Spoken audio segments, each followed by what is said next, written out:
دیگه خود به خدایی میشناسم. به جان مادرم بگی ستایش میدم بکارن تو زمین پرتقال بدی. نه اشتباه کرد، این احسان کرمیه.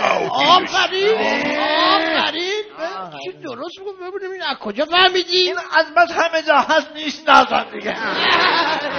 خیلی هنرمنده، اجرا میکنه، بازی میکنه، صدا پیشگی میکنه، اسرا آژانس وای میسه.